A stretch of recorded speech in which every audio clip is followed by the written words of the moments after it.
ఖర్చు పరిస్థితులు ఏముందండి బాబు అసలు. ఉం? ఇక ఏముంది ఇంకా ఈ బాధలు చూస్తున్నాగా ఈ పెట్టిన కాడ నుంచి బస్సు ఫ్రీ పెట్టారు. మాది మొత్తం పడిపోయింది, మొత్తం మా ఇష్టమాటం పడిపోయింది. ఏం లేదు ఇక పొద్దున వచ్చి సాయంత్రం వెళ్తున్నాం. తింటా కూడా ఆ టైంకి వెళ్ళకపోతున్నాం. భోజనం కూడా ఇక్కడే ఉండిపోతుంది. పొద్దున వచ్చి 9 గంటలకు వచ్చాము. సీరియల్ బళ్ళు రోజు కనీసం 1000 రూపాయలు తోలుకునేవాళ్ళు. కనీసం ఇప్పుడు 500 కూడా తోలపోతున్నాం. సాయంత్రానికి ఆయిల్కి సాగుతున్నాం, ఇంట్లో సాగుతున్నాం. అలాగే మా పరిస్థితి ఏం బాగాలి అసలు. ప్రభుత్వానికి ఏమైనా అర్జీలు ఇచ్చారా మీరు? ప్రభుత్వానికి అర్జీలు అంటే అంతే పత్రం అలా మా పరిస్థితి ఇలా ఉందాయా?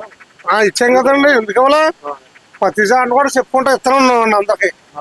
చెప్పనంటే మరి వాళ్ళ హామీలు వాళ్ళు నిర్వహిస్తున్నారు. బస్సులు పెట్టడం మంచిది అనుకోండి, అది మంచి పద్ధతి బస్సులు పెట్టడం. కాకపోతే మరి మా నోటు కార్డు తీస్తారు కదా. 15,000 అంటే మరి 15,000 అంటే మాకు ఏం సరిపోతాయి? 15,000 సంవత్సరానికి 15,000 అంటే ఇక మా పరిస్థితులు ఏం బాగానే అలాగే